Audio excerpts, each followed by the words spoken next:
All right, well, welcome to Live from My Drum Room. And today we're celebrating the 50th anniversary of the Rolling Stones' Black and Blue, released in April 1976. I'm going to do a deep dive into this often overlooked, but without a doubt, classic Rolling Stones record with the emphasis on Charlie's beautiful and soulful playing. It's just pure perfection. And this record, like so many other Stones records from that era, spent a lot of time on my turntable and helped form my drumming vocabulary during my formative years. So it's very special to me, and that's what gave me the idea of doing this today. And I just happened to have my original vinyl LP that I bought when this came out in 1976. Yes, I did find it. Boy, I listened to this so much. I, of course, have since bought it on, I think I probably must have bought it on cassette, definitely on CD. And the 2025 remix by Steven Wilson is really fantastic. If you haven't checked that out, definitely check it out. I downloaded it. I didn't buy the CD, but I think I probably will. But this is the original 1976 vinyl. I bought this. It came out in April of 1976. I'm certain I bought it days, if not the exact day that it was released. I mean, that was what we did back then. So anyway, come along for the ride, and I invite everybody watching at home to join the conversation, share your thoughts about the Rolling Stones' classic album, Black and Blue. So here we go. Let's jump in.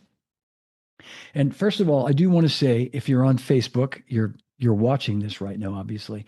You probably know that I created a group called the Charlie Watts Appreciation Group. And I want to give a shout out to everybody in that group, all 16,000 plus people. If you're not a member of that group, if you somehow go on Facebook and are not aware of this group, I don't know how that's even possible. Please join the group. We'd love to have you. And it's free. I've waived the membership fee this month, so you can join for free. No, it's free all the time, obviously. I recently posted a sort of feeler discussion on the group, on my Charlie Watts group, just to see what the reaction would be to doing a show about Black and Blue. And I was really, really happy to see so much enthusiasm and so many people chimed in. Thank you, everybody who did so, about, their memories of it and how much it meant to them. And, lots of really great comments about Charlie's playing. I mean, we're all on the same wavelength about so much of this stuff. I saw many comments specifically about the drum sound on that record. And that's kind of where I land automatically on that record. It's one of the best sounding records. Even records they've made since then, I think there's just something very special about the sound they got on that record. Now, they did it at the same studio they did It's Only Rock and Roll at Musicland in Munich, Germany. And presumably a lot of the same people were there. I know Glenn Johns engineered it, at least to some degree. Glenn Johns was involved, and he is just, hands down, in my estimation, the greatest engineer, certainly for drums. I mean, Led Zeppelin, The Who, Jimi Hendrix, the Rolling Stones. There's about 10,000 other people that he's known for, the great Glenn Johns. So great sounding record. Couple of things that I'm going to state the obvious to all those Rolling Stones fans watching right now, and then we'll kind of get started. We know that in December of 1974, just as they were getting ready to go in and record this record, Mick Taylor resigned, and that was a big surprise. They did not see that coming.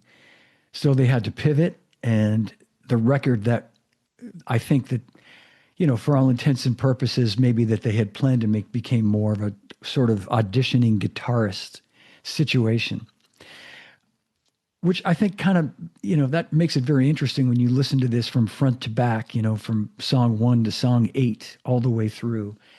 There's a lot of different styles. And three guitar players, really, the three guys that are on this record. And of course, Ronnie Wood, it was his audition, and two incredible American guitar players, Wayne Perkins and Harvey Mandel. And my understanding, and I might have read this in Keith's book or somewhere, is that that Wayne Perkins was, this close to getting the gig. I mean, he had he spoken with an English accent, he might be the Rolling Stones guitarist today. They chose Ronnie Wood. And I can understand back then in 1975, 1976, he was a friend of theirs. I think all of us who are musicians who are in a band totally get it that the personalities and the chemistry in a band is more than 50% of it, really. You know, if you can't get along with your bandmates, and I'm not saying that Keith wouldn't have gotten along with Wayne Perkins or Harvey Mandel, but you know, Ronnie Wood was a known commodity, or as he was known back then, Ron Wood was a known commodity to Keith and the Stones. So, you know, he had a leg up on those guys. And as great a guitar player as he is, I think any guitar player would tell you that, you know, Wayne Perkins was as close to Mick Taylor, I think, as they were going to get in terms of getting that sort of fluidity, that sound, that, you know, what Mick Taylor brought to the band. So anyway, just a little bit of background there. They were sort of put in a position where they had to find a guitar player, record these songs for this new album, and the idea being that they were going to tour in 1975, which they did in fact do. And I think they had intended to promote this record on the tour, which they didn't do. I think they played Cherry O Baby. I did some internet research. I think they played it maybe one time in 1975. But most of the songs were in the can by then, which I didn't know. I saw them in 1975 in June at the Boston Garden, and they played a whole bunch of stuff from It's Only Rock and Roll and Sticky Fingers and Goat's Head Soup and, you know, all these other great songs through their catalog, but nothing from Black and Blue, which in June of 1975, I had no idea was, you know, in the making. So anyway, that's neither here nor there. The record, of course, was produced by the Glimmer Twins, Mick and Keith. It's a great, like as we said, a great sounding record. I think they did a great job producing it. We hear Billy Preston. We hear Ollie Brown playing percussion on a number of songs, who then joined them on tour with Billy Preston as part of the touring band in 1975, 1976. What else? Basic Tracks, my understanding, began in December of 75, and they were done by December 74, and were done in April of 75 with the Basic Tracks and then overdubs and, you know, vocals and that sort of thing.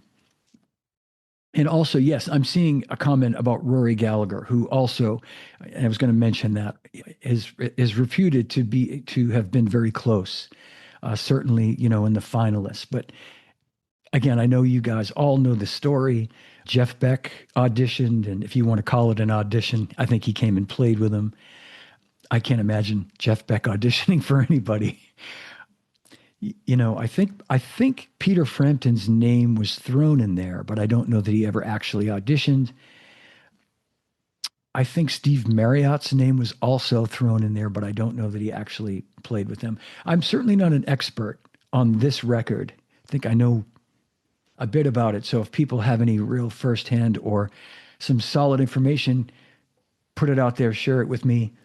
Love to just have everybody be involved in this conversation. But talking about the record itself, it was a real unique kind of blend of music that I certainly hadn't heard at that time in terms of my Rolling Stones vocabulary. I became a big fan in 1972 with Exile on Main Street, and then everything after that, which was Goat's Head Soup, It's Only Rock and Roll, and I got turned on to the stuff before it. But this record had some different things. For example, the opening track, which we know, Hot Stuff. You know, I'll admit, when I first bought this album and, you know, played it from start to finish, as we all did back then, I wasn't crazy about a lot of these songs. I really wasn't. And I didn't think I ever would be. But it's a classic example of, you know, just listening like we used to do back then from start to finish. And I think probably within a matter of weeks, if not days, I loved this record. You know, it was like my new favorite record. But there were certainly some standouts. Now, I'd heard Hand of Fate on the radio before the album was released. The local rock radio station, WBCN, was known for playing tracks in advance of an album release. And those of us old enough to remember would remember in the 70s, BCN would get the record before and they'd pick songs that they think appealed to their audience back when DJs and programmers could actually choose the songs they wanted to play. Imagine that. So, I remember hearing Hand of Fate before I heard the record and probably before I heard anything else on that record and thinking it was lights out, going to be off the charts, an amazing record. Like, what is this song? Wow.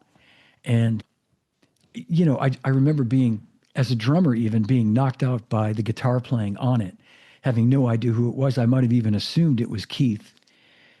I think by then, by the spring of, well, certainly Ronnie Wood had toured with the Stones in 75. So it might have even been a case of assuming that was Ronnie Wood on that song when the record came out in April of 76. Oh, that's Ronnie Wood playing those solos. But it wasn't. And we'll get to that.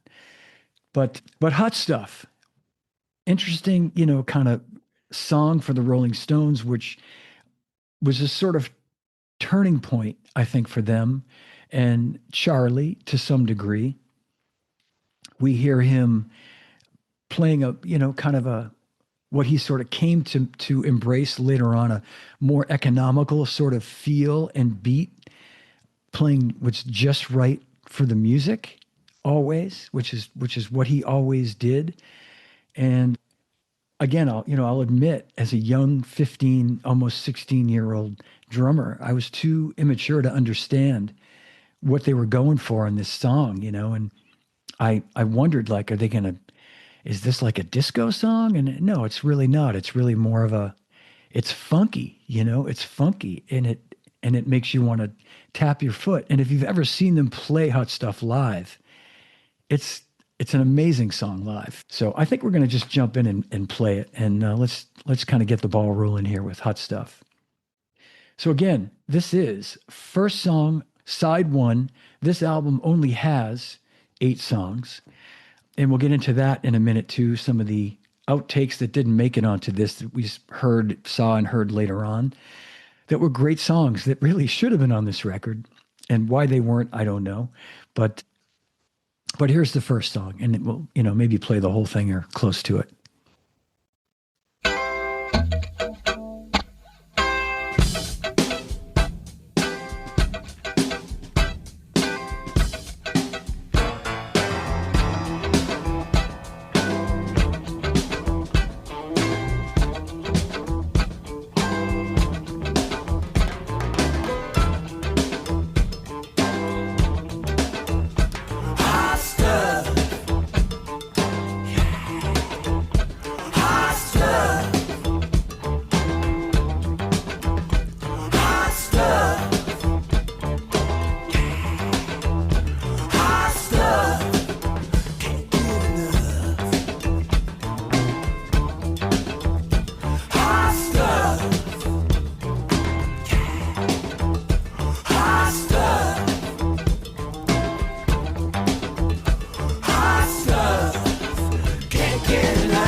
One of Charlie's very few fills in this song.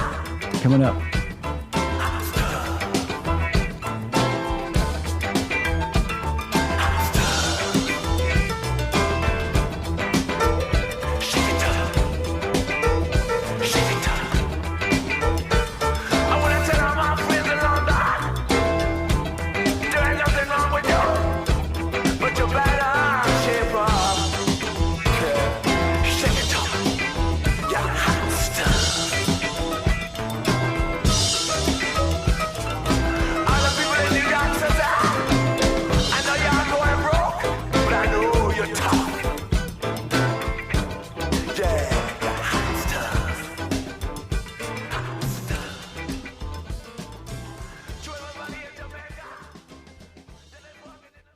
All right. Great way to start the record, kind of gets you on your feet. Yeah, I know there's some commentary about the volume, and I'm kind of just at the mercy of using the volume that iTunes sets, and that's what I got, folks. So sorry about that. Some records play louder than others, and this one definitely isn't like a loud recorded record. So I think I'm at the max volume, and that's what we got. Anyway, hey, you know what though? If that's the only problem we have today, then I'll settle for that, right? I think you'll all agree with me on that one. I'm going to move along here, and I wanted to just point out a couple of things. These are things that, as a Rolling Stones fan, as a drummer, as a music geek, things that I find and I like to point out to people. And sometimes it's interesting. My wife sometimes finds it interesting. Sometimes she kind of rolls her eyes, but I think other musicians find these little bits of trivia or inside information interesting.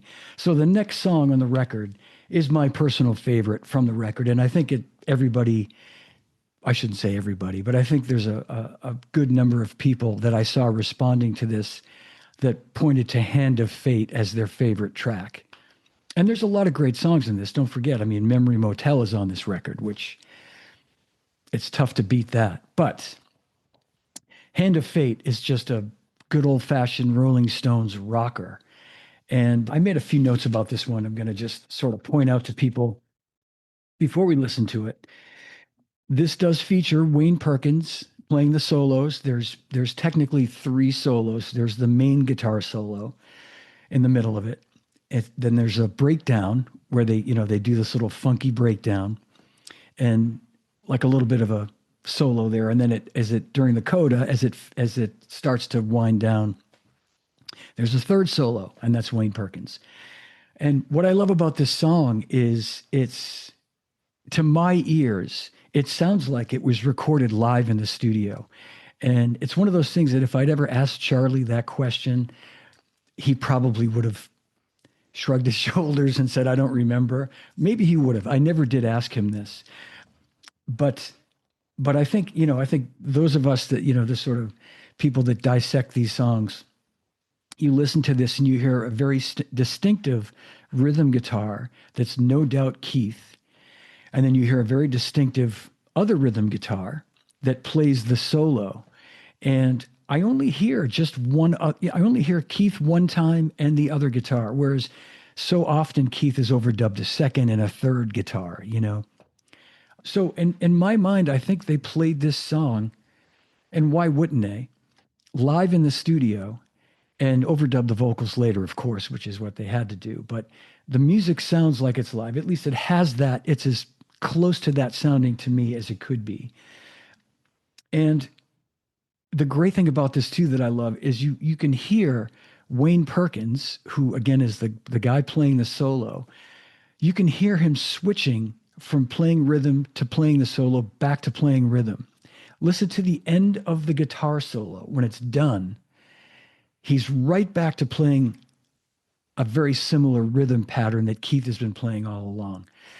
It's so great. When you get into the minutia of that stuff, I think to me, it really makes this special. That's not even taking into account what Charlie plays on this record, on this song. It's some of the most tasteful, perfect pocket. He sets up each verse and chorus perfectly like nobody else could. Like in my estimation, only Charlie could set these. He was just so used to playing with Keith. He knew just how to set up those spots where they'd change, where they'd go from the verse to the chorus, to the middle section, to the breakdown, to the bridge. And, even little things like a little hi-hat bark or just a little,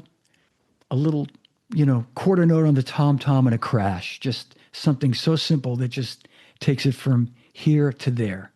There's never anything that got in the way. Now, the one other thing I want to point out, and I'm going to try to demonstrate this here, is so we talked about in the song Hand of Fate, there's a breakdown section that gets kind of funky. Again, it's funky where that's really not the right part, but it's Keith playing this sort of funky rhythm and Wayne Perkins is soloing over it. Charlie's just playing a little thing on the hi-hat. All you guys that know this know the part I'm talking about. Now, so a year before they recorded this, a year and some odd number of months before they recorded this song, they were on tour in Europe, of course, the legendary 1973 European tour where they recorded the famous Brussels Affair, greatest live recording ever. And they do this jam section during Heartbreaker, do Heartbreaker. Really long, extended jam session. And so the Heartbreaker live recording was done in October of 73, and Hand of Fate was recorded. Let's consult the jacket and find out.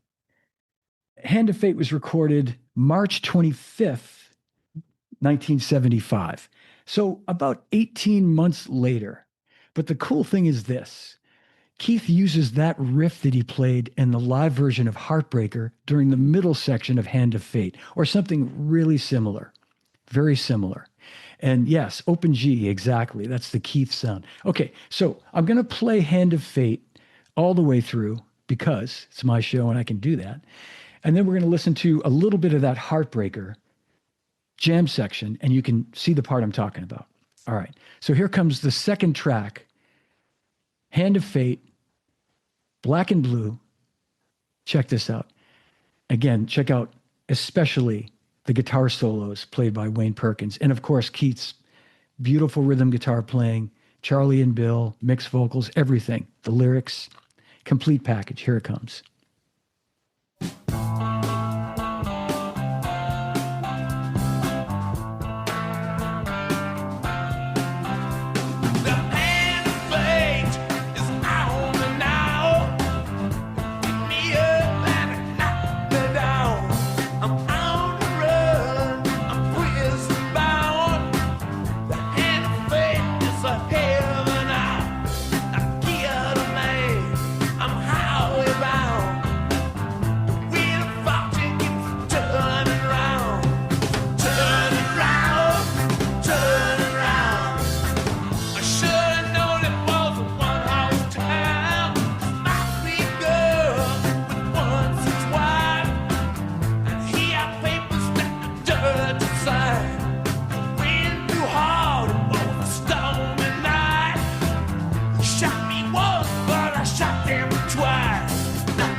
Okay, get ready for this guitar solo coming up.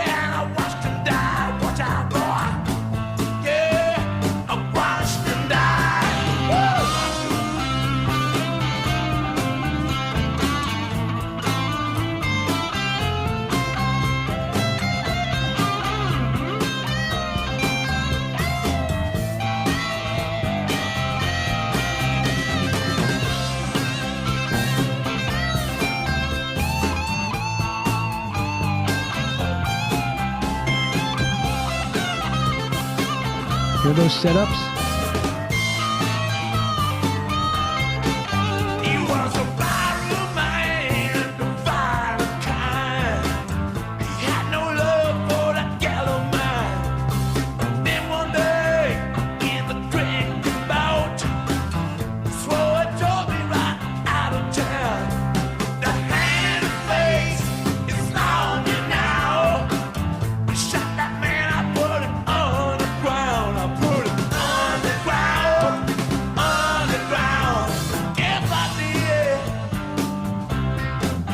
Okay, here's the funky part.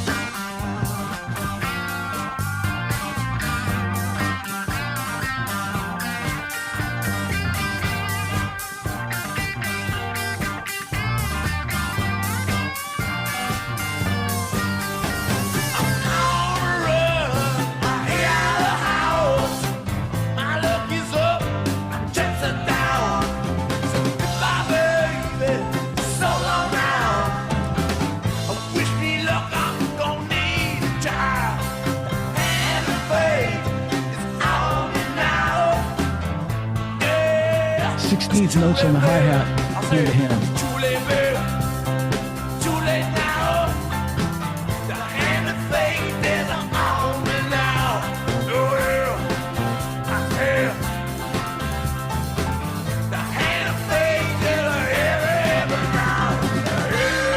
Back to eighth notes.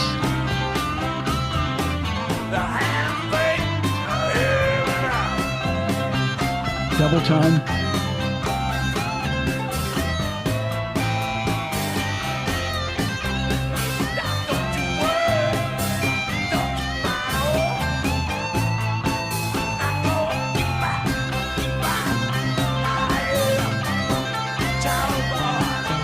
Wayne Perkins just ripping there.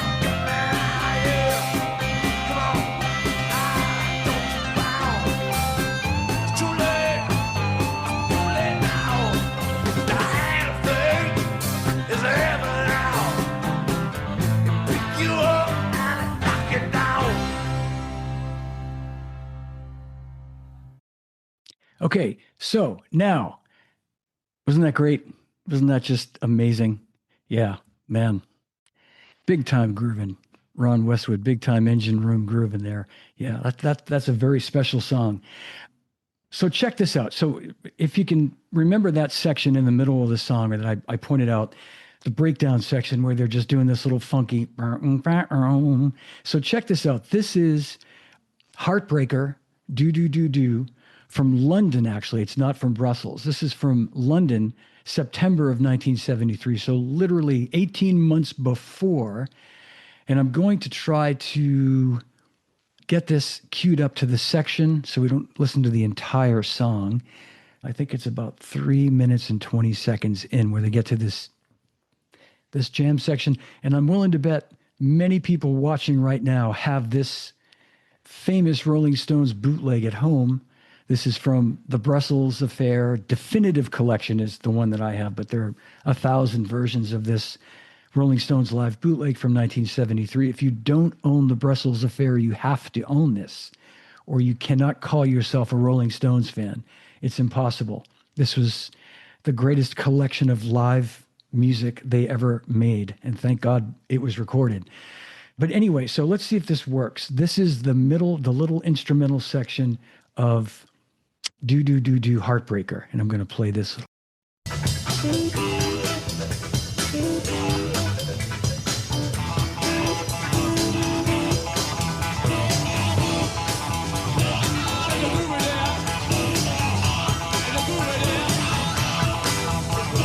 You hear that riff Keith's playing?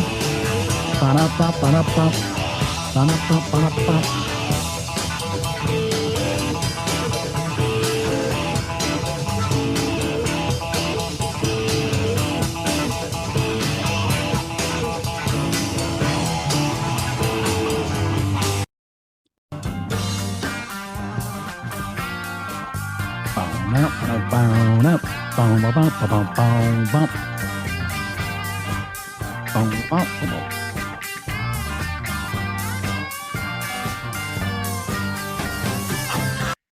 See, the great thing about Keith and being a Rolling Stone is that you can rehash all your old stuff over and over again. And I love that they did that. Anyway, again, these are the things that when I'm out going for a run and I'm listening to, I think about. Yeah, I know, huh? Anyway, we'll move along here. We've only played 2 songs from this record. We're going to move on to the third track from the record, and that is, of course, Cherry O Baby, a beautiful reggae song that, we'd first heard the Stones play their version of it really is a reggae song. When they played Luxury on the record before It's Only Rock and Roll, they played one of my favorite songs, Luxury. And that was a real sort of, sort of departure from what we'd been used to hearing from them. And it was during this time that they were really starting to branch out and get into that music more. And this is really masterful. Again, I'll admit at first listen, I really didn't appreciate it and really didn't get it. And then once I got it, I really got it. I thought, man, you know, I quickly realized that I certainly couldn't play it the way Charlie played it with his feel. I mean, he had such a great natural feel, and this song exemplifies that feel. So this is Cherry O Babe and Oh Baby. And we're only on the third song, but we're going to keep things moving here. Check it out.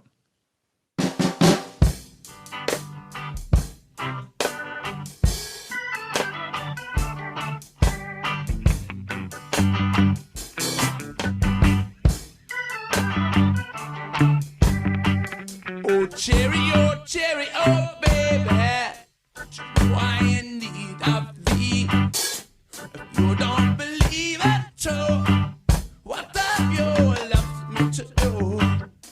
It's so long I've been waiting for you to come right in. Now that we are together, listen to what Keith is playing here.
Yeah. What a great song. Hey, I'd be remiss if I didn't just take a moment and, just say really sad to learn the passing of one of the greatest, if not the greatest reggae drummers of all time, Sly Dunbar, who passed away. I guess it was yesterday or maybe the day before. Again, knowing there's a lot of drummers watching, you probably heard this. And I never had the honor or pleasure of meeting him, but man, I'm a fan of his work. I think the first time I was actually aware of him was listening to the song that was a Peter Tosh song that Mick sang on called Don't Look Back. Got to Walk and Don't Look Back. It was a big hit in 1978. And admittedly because Mick was on it, and I think they were signed to Rolling Stones Records, it made me aware of Peter Tosh, and I already knew who the Wailers, Bob Marley and the Wailers were. But it was Sly Dunbar playing drums on that song, and it's just masterful. Again, he was just a true master drummer. So rest in peace, Sly Dunbar. Yeah. All right, so we'll continue on, and I think everybody knows what the next song is, and I've been looking forward to playing this one. This is, I guess Hand of Fate is probably, as I said, my favorite, but this you'd have to call, in my estimation, the crown jewel of this record. Memory Motel. It features really a duet between Mick and Keith on the vocals. Keith is playing piano, and it's a beautiful song lyrically and musically. And again, my man Charlie he plays the most perfect part in this song. He sets up those verses with these big explosive cymbal crashes that they're like big giant exclamation points, to each section of the song. Sometimes it's a period, sometimes it's an exclamation point, to really make an emphasis. And I know I mentioned this earlier, but I don't know if I was live on the air yet, but I'm going to just mention that I put my black Gretsch drum set here to just take a moment. Now, I wasn't in the studio when the Stones recorded this record, but to the best of my estimation, Charlie was still using his black Gretsch drum set that he got in 1972, because we see that same set or a version of it. Let's see. We see that same drum set in 1975 when the Stones went on tour. Hang on a sec. Sorry, folks. So this is the 1972 stop sign badge Gretsch kit. My drum set right here is pretty much an exact replica. Stop sign badge era, 14 by 22 inch bass drum. This one actually has wood hoops on it, but I took the stock metal hoops off and put them on a different kit. But it came with the same metal hoops that Charlie's 72 kit has in this photo. It has 10 lugs, 9 by 13 tom, 16 by 16 floor tom. That's the kit that he used, a 5 by 14 Gretsch 4160 snare drum. It's an 8-lug chrome over brass snare drum that he used for many years. So that's that kit, and that's the kit you see in this picture.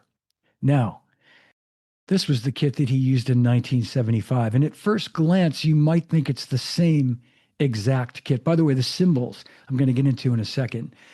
You might think it's the exact same kit, but it's actually not. The toms are indeed the same. They're both stop sign badge, 9 by 13, 16 by 16.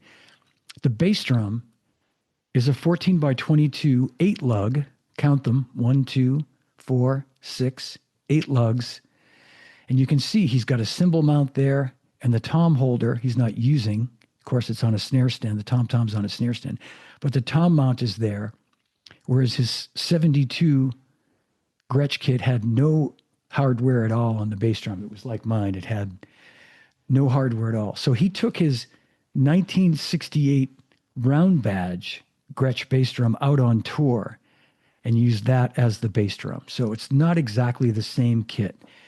And what I'm getting at is, for Charlie to use this drum set in 1975 on tour would lead me to believe, knowing him the way that I did and just knowing how he did things, he probably used this kit in the studio. He probably preferred the sound of that bass drum, 8 lugs, less mass. It probably had a better sound to his ears, probably to the engineer's ears. And that became his bass drum.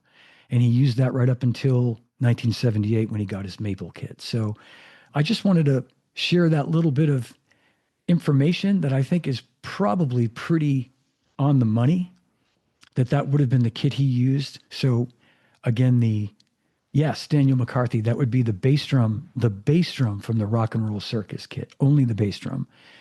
And the toms are the 1972 stop sign badge toms, the round badge bass drum from 1968.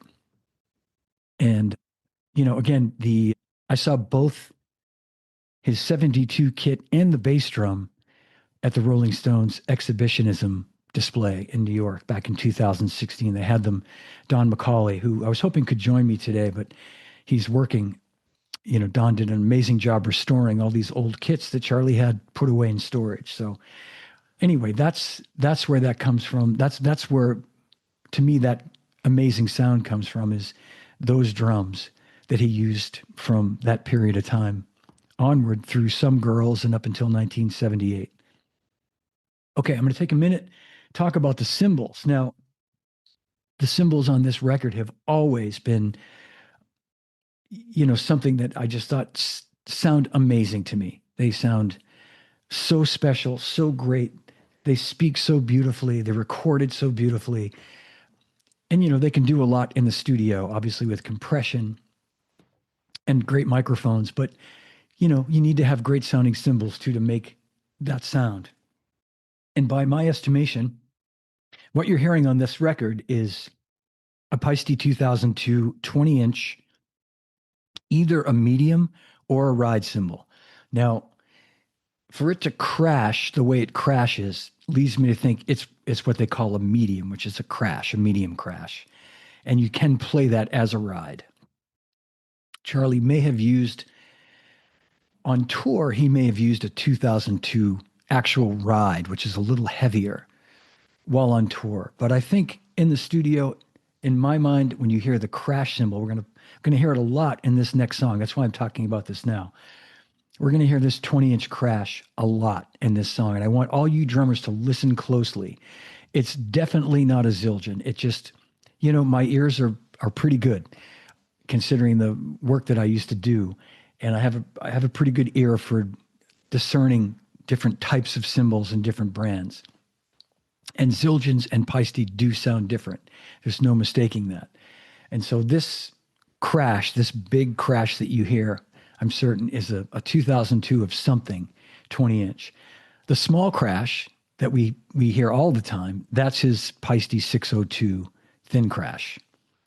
And the hi-hats, Charlie told me he almost always used Zildjians, old A Zildjians. And I think he certainly did from the 80s on, for sure. But I think there's a really good chance that on this record, he could be using 602s or even 2002s. But I'm thinking possibly some old 602 sound edge hi-hats. They just have a shimmer that it's hard to explain it. Zildjians are very warm sounding and very crisp, and they can be bright and shimmery, but these hi-hats have a certain shimmer to them that lead me to think that they're possibly 602 sound edge Paistes. Very thin and probably not very loud, so they'd record really well. So anyway, I'm going to play Memory Motel, and I want all you guys to really listen closely. Great drum sounds on this. I mean, really big explosive tom-toms. And again, the cymbals are just lights out incredible on this. So let me set this up again for the music. And this is one we may have to play in its entirety. How could we not, right? Here it comes. Beautiful song. Keith's vocals are just, I mean, make no mistake about it. Keith Richards, great singer. And this certainly demonstrates that.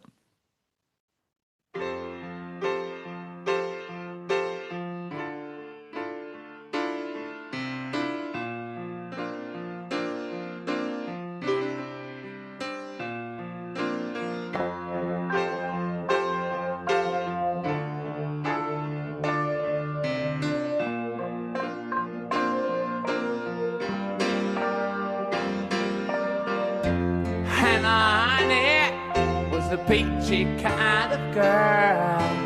Her eyes were hazel and her nose was slightly curved. We spent a lonely night the Memory Motel. It's on the ocean, I guess you know it well. It took a starry night to steal my breath away. Down on the waterfront, her hair all drenched in spray.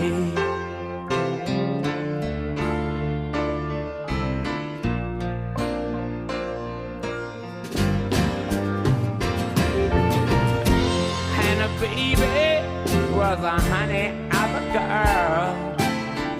Her eyes were hazel, her teeth were slightly curved.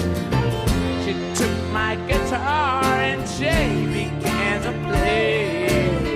She sang a song to me, stuck right in my brain. You're just a memory of a love that used to be. You're just a memory of a love that used to mean so much to me.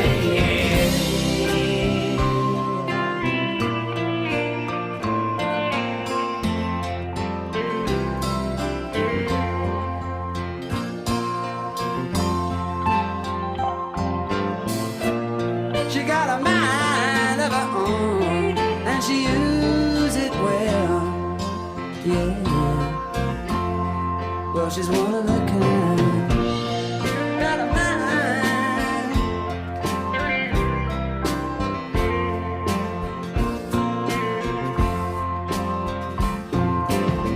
She got a mind of her own, yeah, and she uses it mighty fine.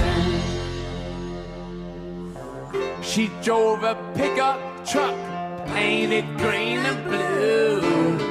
The tires were wearing thin, she turned a mile or two. When I asked her where she headed for, back up to Boston, I'm singing in a bar. I got to fly today on down to Baton Rouge. My nerves are shot already, the road ain't all that smooth. Across Texas is the road to San Antonio. I keep on the feeling that now I am a bone. Yeah, just a memory, just a memory that used to mean so much to me. Just a memory, you're just a memory, just a memory that used to mean so much to me. Yeah, you're just a memory, girl. You're just a memory that used to mean so much to me. Sha-la-la, sha-la-la-la, sha-la-la-la, sha-la-la-la. You're just a memory of a love that used to mean so much to me.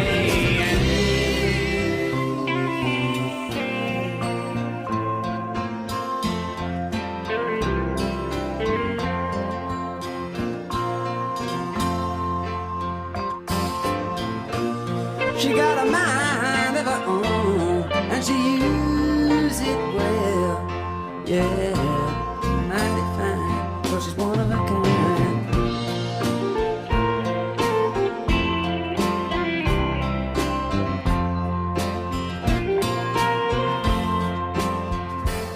She got a mind of her own, she's one of a kind, and she uses it well.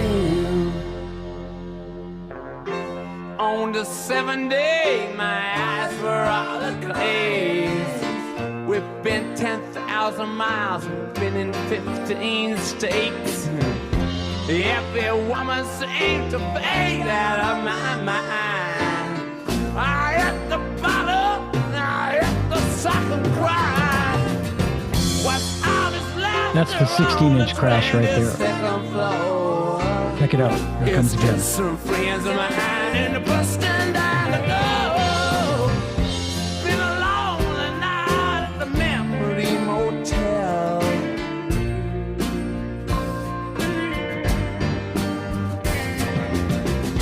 You're just a memory girl, just a memory, and you used to mean so much to me. You're just a memory girl, you're just a memory, and you used to mean so much to me.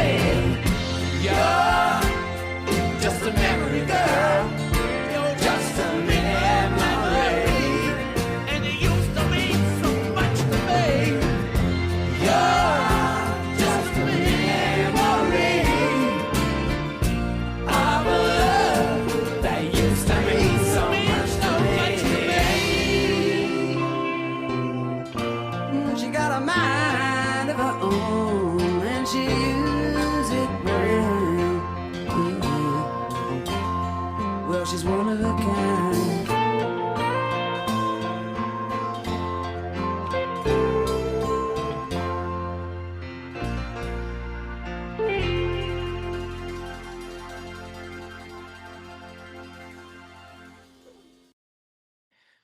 Man, what a piece of music. So yeah, so I hope you heard those different sections there, different crashes. When you listen to your head with your headphones, you can really hear the difference between a 16-inch thin crash and a big 20-inch crash cymbal. And they're the way he uses them in different places, they have a different, effect in different spots where a bigger crash obviously has a bigger decay and a lower sound.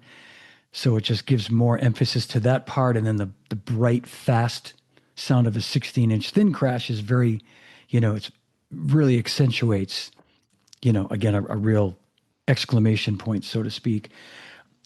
One of the things I was going to mention as well, and just a little side note, is this record came out 18 months after It's Only Rock and Roll. And up till that time, they were releasing a record every year, almost at the same time every year. They had released like Exile on Main Street in the spring of 1972, and then Goat's Head Soup late summer of 73. It's Only Rock and Roll in the fall of 74. And then this came out 18 months later. And the next studio record after that was Some Girls 2 years later in June of 1978. So they started to kind of slow things down a little bit. Things started to change, I think, for the band at that point. And I think of this as like a pivotal time for them. Another thing, just to talk about Charlie's playing, all you drummers listening, you notice in that song, it's the beginning. I mean, he had been doing this on other songs in the past, but it's the beginning of a more kind of economical, simplified style of playing where he's playing just quarter notes on the bass drum, just, not quite four on the floor, but just a one beat on the bass drum and sometimes two, but not playing the sort of standard. And that song maybe isn't a song where that would have even worked for it, but he's not playing what he had played, what a lot of drummers would play, which should be a boom, boom, ta, boom, ta, boom, boom. It's just something that just matched the melody of what that song was so perfectly. Just a very simple bass drum part that just supported it, made it groove, made it feel great. We talked about the sound of the drums, just incredible. And the cool thing about that song too, I meant to mention this before, but I'll just point out, is that you had both of the auditioning guitar players on that one. You had, or two of the three. I keep kind of referring to Ronnie Wood as someone that wasn't really auditioning, but you had Harvey Mandel playing the electric guitar, and you had Wayne Perkins playing the acoustic guitar on that song. Keith played no guitars on that song. He played the piano. Billy Preston played the synthesizer, and Mick and Keith did the vocals, of course, and Bill Wyman. And my buddy and my bandmate, Paul Candelori, I saw a comment a while back here where he said that's Bill playing a fretless bass. Okay, thank you, Ace. I did not know it was fretless, but there you go. So Bill Wyman playing a fretless bass. So let's move on to side two. Now, on this next song, this is the first song in side two, and I'm laughing because, again, if you've looked at the credits, you know that Ronnie Wood is credited on this song for the quote inspiration, just like he was for It's Only Rock and Roll, but I like it. So what that means, so I'm going to back up. Ron Westwood, are we hearing the hi-hat lift yet? I don't think so. It's possible, but I certainly don't hear it in there, him lifting off the hi-hat. Sounds pretty steady to me, pretty solid eighth notes. Anyway, so you've got Ronnie Wood credited for inspiration, and that's a kind way of not having to pay him royalties for writing credit. And, you know, God bless Mick and Keith. They were masters at that, at, you know, crediting somebody with the inspiration, i.e. not writing credit. So I think we can all assume from that Ronnie Wood had a part in writing this song. I mean, it's pretty obvious to me. He really stands out. This is Ronnie playing really, I mean, Keith's playing a great rhythm part, but Ronnie playing, you know, a very dominant lead guitar part, solid guitar part in the song. And I've seen them play this live. I think, no, maybe I've not seen it. I'm thinking Crazy Mama, I've seen them play live a bunch of times, which is great. And we will certainly get to that song, but I'm going to keep moving here. We're going to play Hey Negrita, first song, side 2. And again, here we go.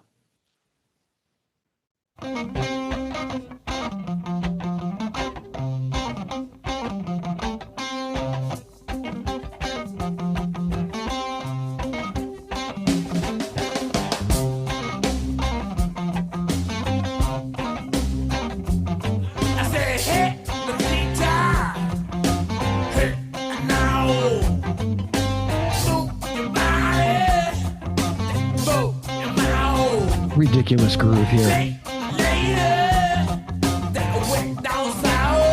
Listen to where Charlie puts the beat.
This breakdown is so great.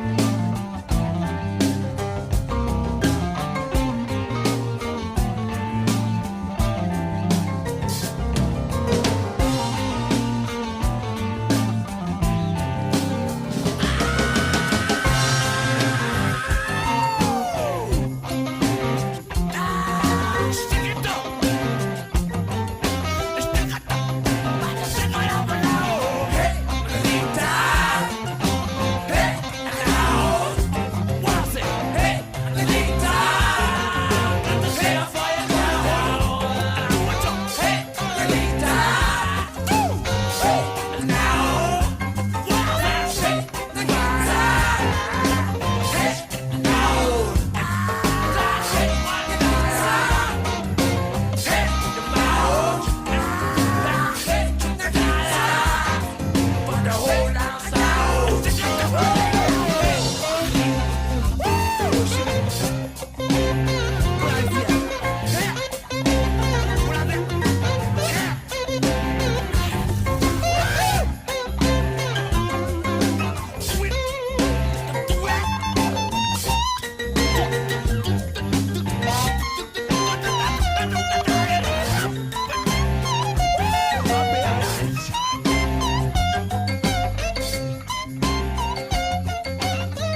Timothy Larson asked if that's Harvey Mandel on guitar in this song, but it's listen closely. You can it's totally Ronnie Wood. That's Ronnie's style when you listen to his solos. Yeah, no doubt that's Ronnie all the way there.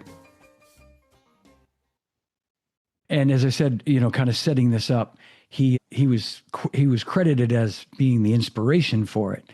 So that leads me to think that he probably wrote the melody. If I had to guess, I don't know, but it's definitely Ronnie, playing the solo parts to it, and Keith playing that killer rhythm part. So we're going to move on to the next song.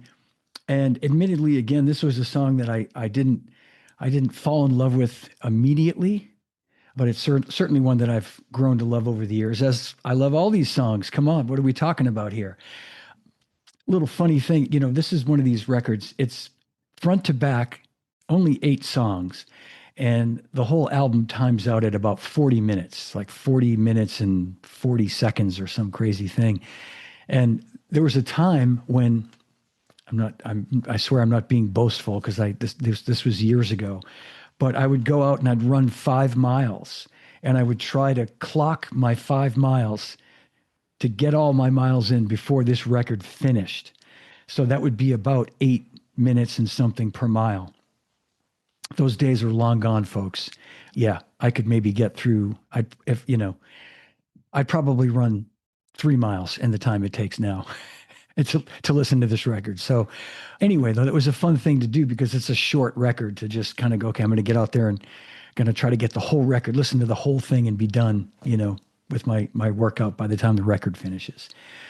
But it's a great, testimony, I guess you could say, to being able to just play it from front to back, from side 1 all the way through to side 2 all the way through, and lots of great songs all the way through. Okay. I'm going to read a question from Tony. Tony, forgive me, your last name is DEC, so I don't know if it's short for something or if it's Deck, but let's see.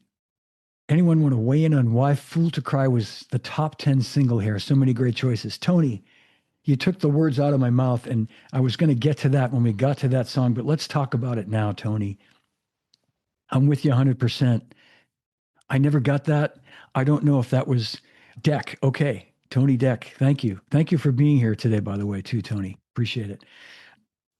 I don't know if that was one of those situations where I can't imagine by the time they released this record in 76 that the record company had that kind of control where they decided what was going to be a single and what wasn't, although it's possible. It is possible.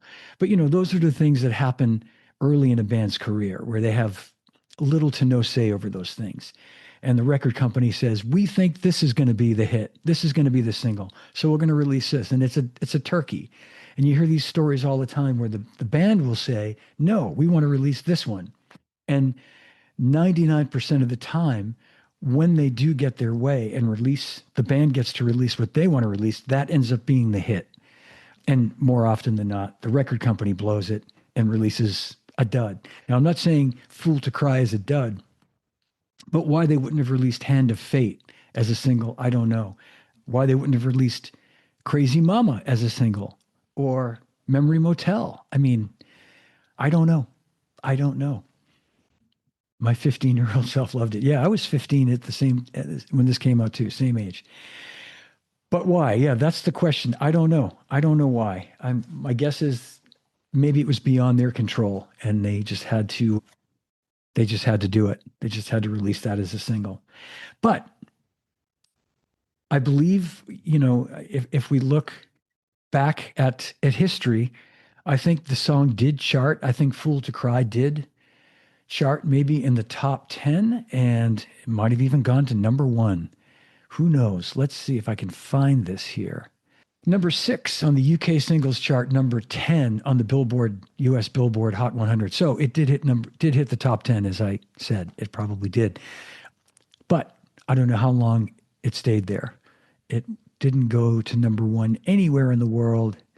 It got as high as, number 6 in the UK and in Ireland. Okay, anyway, there's our answer. as far as how it did. Yes, thank you, Todd Little, number 10. Okay, so we're going to proceed with the next song, which, as I said, is Melody, and this is a really cool little swinging tune. I'm guessing Charlie had a great time recording this song. You know, he got to play little brushes, a little swing time, little groovy thing, and I'm going to just make sure that I haven't missed any other questions here. This is going to be, this show will be available tomorrow on my YouTube channel, live from my drum room. Please take a moment, go to YouTube and subscribe to my channel if you haven't done that, live from my drum room. And then when this comes on tomorrow, you'll be notified. It will also be available in an audio form on all podcast platforms, as all my podcasts are. So unfortunately, if you're listening to this tomorrow, you're missing all the visuals, but that's okay. Just use your imagination. All right. And Harvey is just on Hot Stuff and Memory Motel. This is correct. Okay. I'm just, again, making sure I didn't miss anything important here. All right. We're going to keep going, everybody. You're all being a great audience and great participators in this, and I appreciate it. All right. So here comes Melody. Oh, and I should, one last thing, and I'm going to chuckle again. This has inspiration by Billy Preston. So again, connect the dots on that one. Billy does a sort of co-vocal part with Mick and great piano part. So I think we could draw that conclusion that Billy probably co-wrote or maybe even wrote this song. Who knows? The great Billy Preston. Here we go. Who, of course, toured with the Stones from 75 on. Actually, he was there in 73. I'm wrong. From 73 on. Here we go.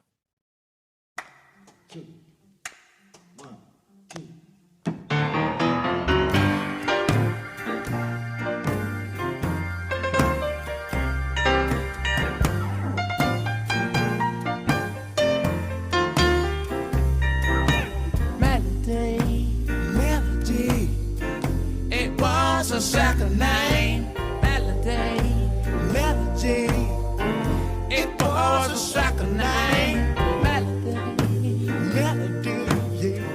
It was a second name, Melody, Melody. It was a second name. Came home one morning about 1:45. I banged on my door 'cause I just lost my key. Open up, baby, you got someone else inside. I'm gonna come get you, dead or alive. Melody, Melody, it was a second name. Melody, Melody, yeah, it was a second name. Melody, yeah, it was a second name.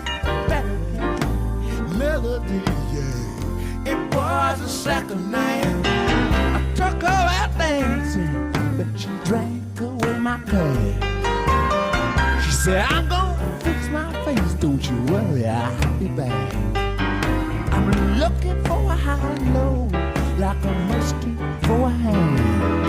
She crashed out in the bathroom and the arms of my best friend. Melody, was a second name. Melody, yeah. It was a second name.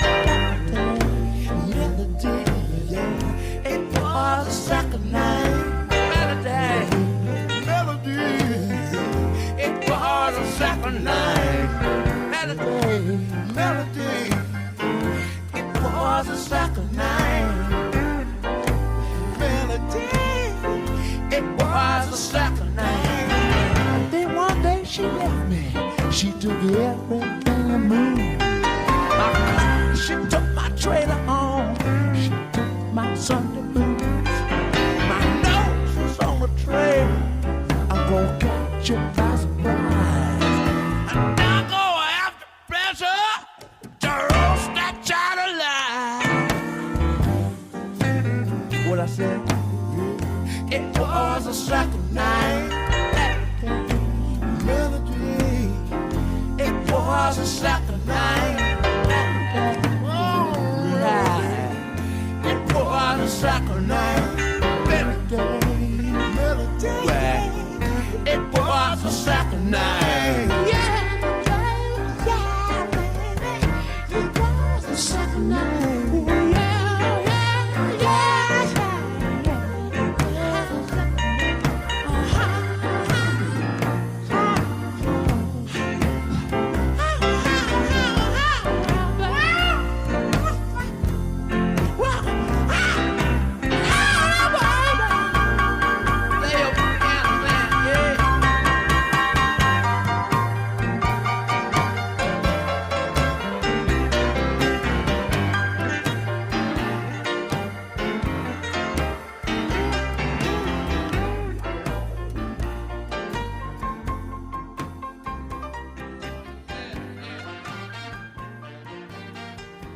Sorry, I'm fading it just before the horns come in there, but I'm going to keep things moving here. And I wanted to just take a moment and give you a little closer look of my Gretsch drum set. I wish I could tell you that it was Charlie's exact set, but it's, again, for all you drummers, it's a pretty darn close facsimile of the drums that he used for this record by my estimation. And yeah. And I've even got on this kit, although you can't really see them too well, there's a Paiste 2002, early 1970s, 2002 Paiste medium cymbal and the ride part. The crash is a Zildjian 16-inch A thin. It sounds very close to the Paiste Charlie had. I've even got a Rogers hi-hat stand like Charlie used, and on it I have some vintage Paiste 602 sound edge hi-hats. And you can't see it behind the tom-tom, but there's a Gretsch chrome over brass snare drum there. Pretty much identical to what Charlie used. So there you have it. There's that. Let's proceed to the song we were just talking about, Fool to Cry. This was their sort of hit single from the record. And yeah, we'll give this a listen. They do play this song quite a bit live. I think Brian County or someone commented a moment ago that they had played this recently, maybe on their most recent tour. I've seen them do this a number of times live. So, you know, it definitely gets a reaction from the audience and people know it. So, okay, here comes Fool to Cry.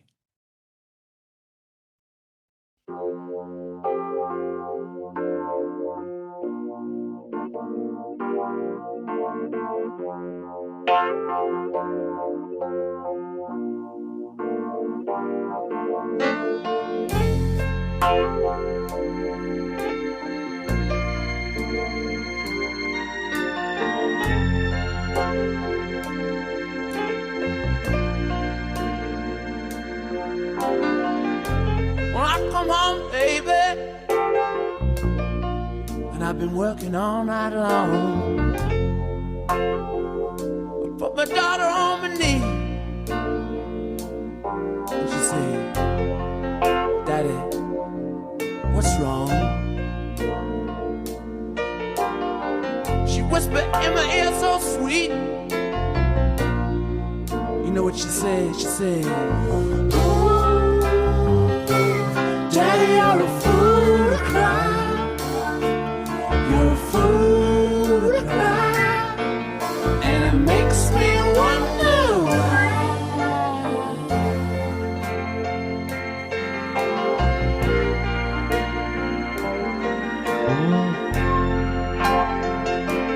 Daddy, you're a fool. You know, I got a woman. She live in a poor part of town, but I go see her sometime, and we make love so fine. I put my head on her shoulder. She said, tell me all in trouble. You know what she said? She said, ooh, Daddy, you're a fool to cry.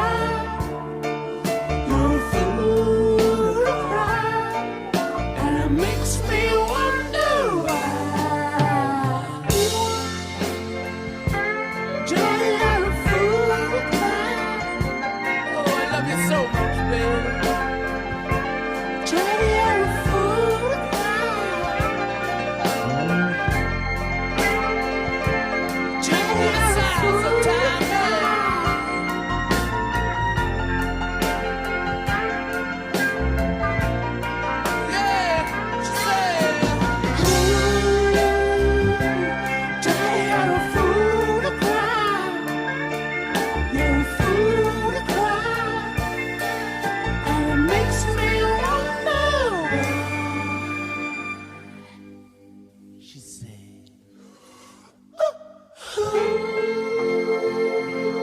Daddy, you're a fool to cry.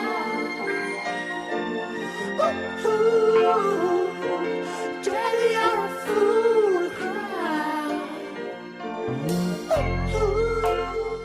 I will say Charlie's snare sound on this song in particular is really, really spectacular. Daddy, you're a fool to cry. Even my friends say to me sometimes, I make out like I don't understand. You know what they say? They say, Daddy, you're a fool to cry. You're a fool to cry. And it makes me wonder why.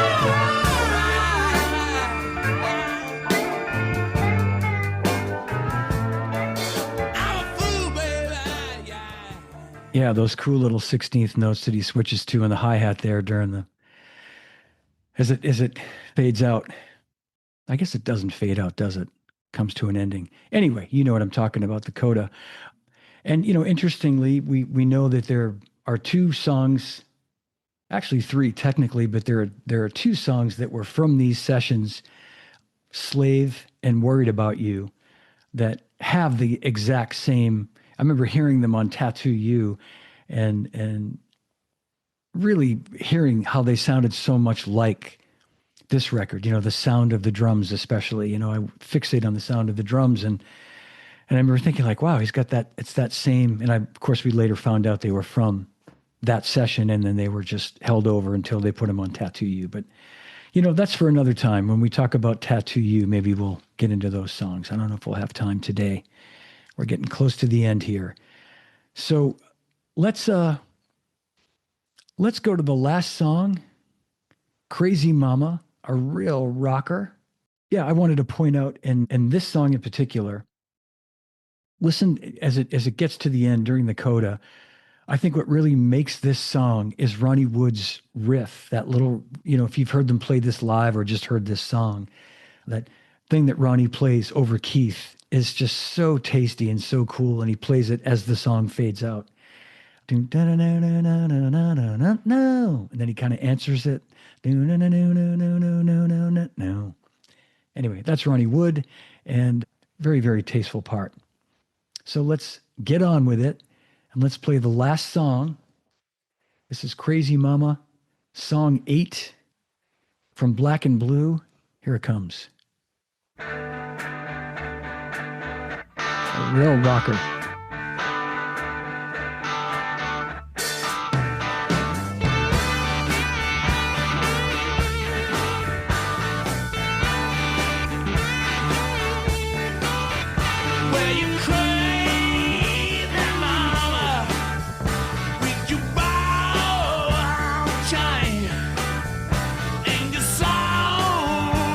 Shotgun, you're blown out brain.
Here's that cool little riff.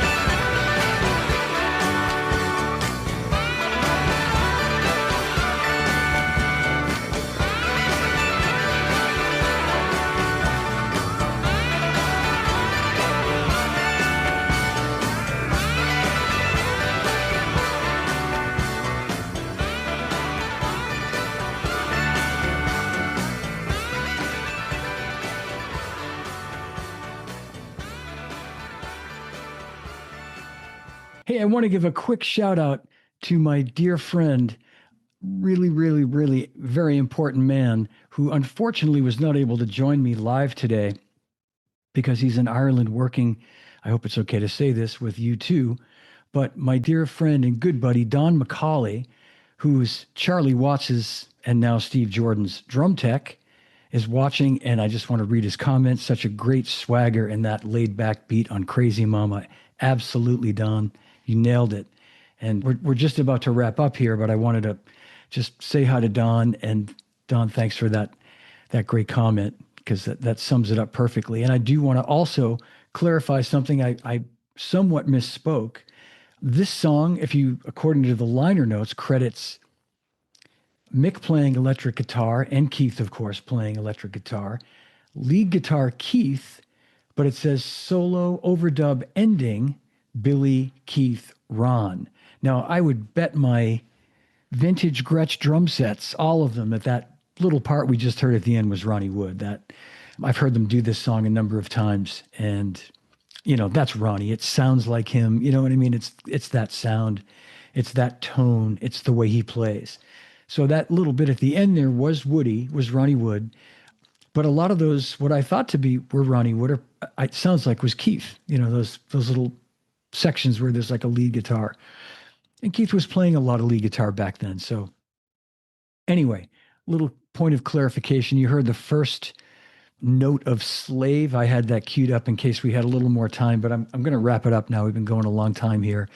And Slave, of course, and Worried About You were recorded during these sessions, but as I said, they held off and put those on Tattoo You, which came out 5 years later in 1981, which was as well as the sort of germ of an idea for Start Me Up, which was also sort of, they started running that during these sessions in a different form, my understanding, as a reggae song. And then it came together as we know it now on Tattoo You, thanks to the great Chris Kimsey. But maybe we'll do a Tattoo You deep dive down the road. But this has been a lot of fun. I appreciate you guys tuning in and hanging with me and offering all your thoughts and input and comments. It's been great to read them and revisit this classic record. So thank you guys. I hope you'll tune in next week for my show with Carmine Apiece. And I want to just read you what Don McCauley is saying here. Hi, Johnny.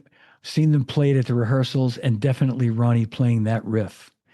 Yeah, so it's certainly, and then that's also on the El Mocambo live record, at the El Mocambo Club, and that's Ronnie playing that part at the end of it, and it sounds just like the record. It sounds exactly like how it sounds on the Black and Blue studio version. So, okay, thanks for watching, everybody. I really appreciate it. Stay warm, stay safe, and I'll see y'all again real soon. All right. And again, if you missed any of this, you can watch it on YouTube. Go to Live from My Drum Room on YouTube. Subscribe so you never miss a show. You can download the podcast on all podcast platforms. Leave me a comment. Leave me a message. If you liked it, even if you didn't like it, tell me why. I want to hear all this stuff. All right. See you guys soon. Thanks again for watching. All right, that's my show. If you enjoyed it, give it a like, leave me a comment, and please subscribe to my YouTube channel. You can also download the episodes on all podcast platforms. And please visit my website, livefrommydrumroom.com, for upcoming shows and information on purchasing Live from My Drum Room t-shirts and hoodies. 100% of the proceeds go toward a scholarship I've created with the Percussive Arts Society. The link is also in the show notes. And you can contact me through my website or at livefrommydrumroom@gmail.com. And remember, No drummers are harmed on any show. And drummers, when in doubt, leave it out. Thanks for watching. Thanks for listening. And I'll see you again real soon.